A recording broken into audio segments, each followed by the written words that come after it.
pasca sarjana Unsri, kemudian saya waktu itu utusan dari Universitas Gadjah Mada dipilih di sini. Jadi seneng ya, bisa bincangkan HMP itu kayak menarik giroh yang lama terus rasanya muda lagi gitu ya. Itu keluar lagi. Iya, rasa-rasa kongresnya itu kerasa lagi gitu. Ketika deadlock pindah dari hotel ke kampus gitu. Ya seru-seru lah. Palembang banyak yang dulu saya pernah mendirikan satu organisasi juga di Palembang ini.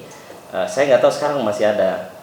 Dan namanya itu Ikatan Mahasiswa Taman Siswa Seluruh Indonesia. Jadi di sini kan ada perguruan tinggi taman siswa, ada di Padang, ada di Jakarta, ada di Jogja. Kemudian dulu didirikannya di sini di Palembang tahun 2003 kalau tidak salah. Nah, hampir 10 tahun selanjutnya saya terpilih lagi jadi ketua umum di sini. Nah, hari ini senang bergabung dengan rekan-rekan semua. Cerita jadi panjang kalau ke situ, tapi saya ke fokus pertanyaan yang Dinda sampaikan tadi. Jumlah kita, populasi mahasiswa, saya cerita konteksnya mahasiswa pasca sarjana. Kalau di-compare dengan negara-negara yang padat populasi masyarakat, memang kita masih jauh tertinggal. Masih jauh tertinggal dari jumlah mahasiswa pascanya gitu. Misalnya kita membandingkan memang tidak apple to apple kalau membandingkan China dengan Indonesia, tapi China sebagai negara populasi padat penduduk itu jumlah proporsi mahasiswa pasca sarjana sudah luar biasa besar sekali. Begitu juga dengan India misalnya. Nah, Indonesia masih ya sekitaran 200.000 gitu populasi yang kemudian ambil pasca sarjana. Jumlah yang sebenarnya sangat sedikit dibandingkan jumlah 264 juta penduduk Indonesia. Jadi secara keseluruhan itu persentasenya sangat kecil sekali yang mengenyam pendidikan pasca sarjana S2 apalagi S3. Nah, S3 ini kita bisa lihat dosen di perguruan tinggi saja yang memiliki gelar S3 itu masih sangat minim dari proporsi jumlah dosen secara keseluruhan. Artinya ada harapan besar bagi teman-teman yang terlibat di organisasi pasca sarjana itu untuk paling tidak menjadi influencer kepada para pemuda lainnya untuk mau melanjutkan pendidikan tinggi di pasca sarjana. Pasca sarjana itu pastinya bukan semuanya tentang harus ada biaya, tidak.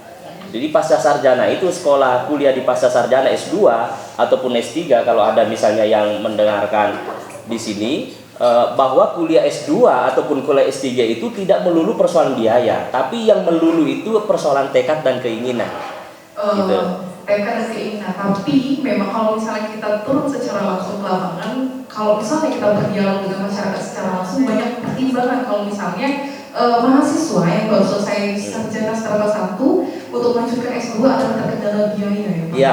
Ya saya cerita bahwa memang karena begini, waktu saya mimpin pasca sarjana itu kan saya banyak berbincang dengan para mahasiswa pasca. Kita boleh rata-ratakan berapa banyak yang anak pasca di sini yang kelas menengah atas.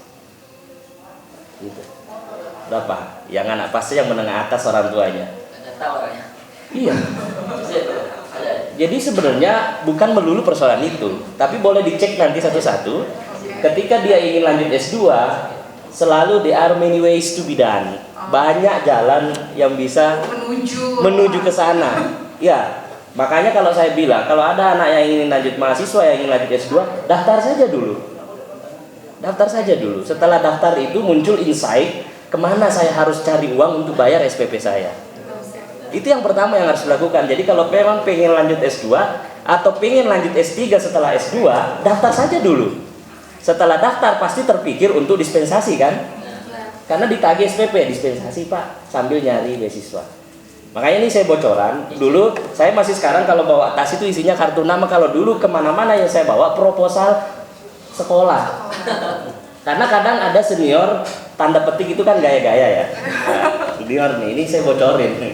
Senior kadang bilang gini, sekarang kuliah di mana Dinda? Saya lagi S2 Kanda. Apa hambatannya? Ada yang bisa dibantu? Ada Kanda ini. Proposal. Jadi mulai dari saya sampai pernah dapat beasiswa sampai wakil presiden zaman itu.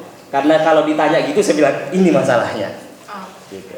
Dan selalu ada solusi. Alhamdulillah masa saya S2 dan S3 saya bisa beli mobil dari beasiswa yang saya dapat gitu. Dan saya Kalau bisa, boleh tahu beasiswa iya, apa itu, Mas? iya saking banyaknya gitu yang memberi beasiswa, saking banyaknya. Nah, beruntungnya juga menjadi aktivis karena SMS-nya kan WA-nya tembus kemana-mana ya. Saya nggak usah cerita tentang olah-olah, maju dengan olah. WA gitu kan, SPP terlunasi. Jadi sebenarnya banyak cara. Intinya pengen ya.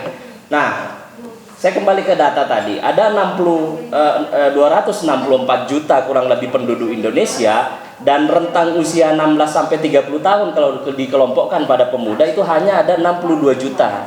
Ada 62 juta pemuda 16 sampai 30